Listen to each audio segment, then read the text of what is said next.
Quando si parla di Gianni Aman, tutti pensano alla stessa immagine: fisico scolpito, sguardo magnetico, successo internazionale, fan in delirio tra Italia e Turchia. Ma oggi voglio portarvi oltre la superficie, perché dietro i riflettori, dietro le copertine patinate, le storie perfette, c'è una verità che nessuno dice davvero. Ciao a tutti ragazzi e ragazze, io sono Newspage, il vostro reporter di fiducia e bentornati su un nuovo video dedicato a Gianni Aman. Ma prima di tutto vi ricordo di iscrivervi al mio canale YouTube e di lasciare un bel like per favore. E ora continuiamo.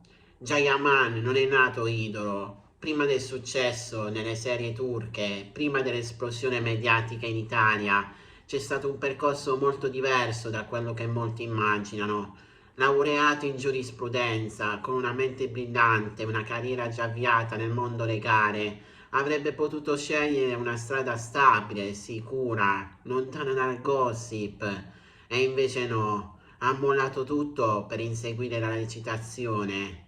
Una scelta che all'inizio sembrava folle, quasi irresponsabile. E qui nasce il primo mistero. È stato davvero solo per passione? O c'era una strategia precisa dietro quel cambio di rotta?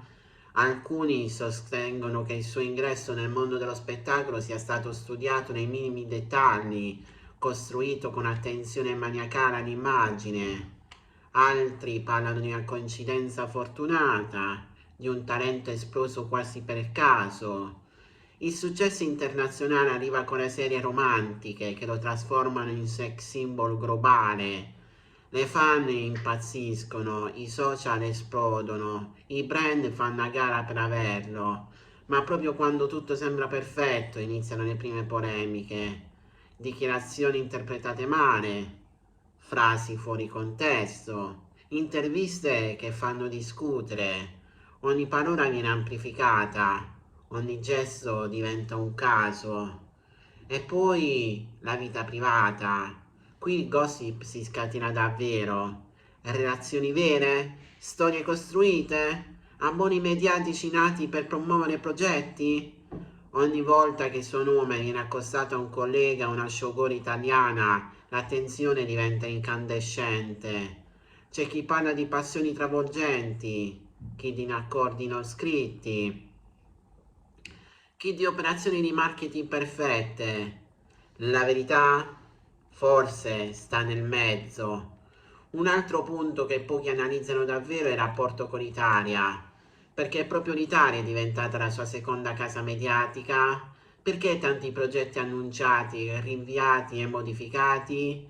C'è chi ipotizza tensioni dietro le quinte, chi parla di trattative saltate all'ultimo momento, chi insinua che l'immagine pubblica sia stata gestita con estrema rigidità per evitare nuovi scandali. E parlando di scandali, non possiamo dimenticare le vecchie polemiche in patria, quando alcune dichiarazioni accesero critiche durissime. In quel momento si è visto un lato diverso di Giant Man, meno patinato, più umano, forse impulsivo, e da lì in poi qualcosa è cambiato. L'immagine è diventata più controllata, più filtrata. Ogni apparizione pubblica sembrava studiata, ogni intervista calibrata, ma c'è un dettaglio che spesso sfugge: la pressione. Essere trasformato in un simbolo, in un'icona, significa non poter più sbagliare, significa che ogni scelta viene giudicata. E allora viene da chiedersi: quando c'è di autentico e quando di costruito? Quando di spontaneo e quanto di pianificato? Alcune teorie parlano di avere e propria strategia del silenzio, sparire per un periodo, far crescere l'attesa, riapparire con un annuncio forte. Altre sostengono che dietro certi rumor ci sia la volontà di testare la reazione del pubblico prima di ufficializzare decisioni importanti. Sono solo supposizioni, certo, ma nel mondo dello spettacolo nulla è davvero casuale. E poi c'è il lato che i fan più affezionati conoscono bene: l'impegno nel sociale, le fondazioni, gli eventi benefici. un aspetto meno urlato, meno chiacchierato, ma presente. Qui il gossip si ferma e resta una domanda più profonda. Siamo sicuri di conoscere davvero una persona solo attraverso ciò che vediamo online? Forse la verità che nessuno ti dice è proprio questa. Jayaman è un personaggio prima ancora di poter essere semplicemente se stesso. E quando diventi un personaggio la linea tra realtà e narrazione si fa sottile.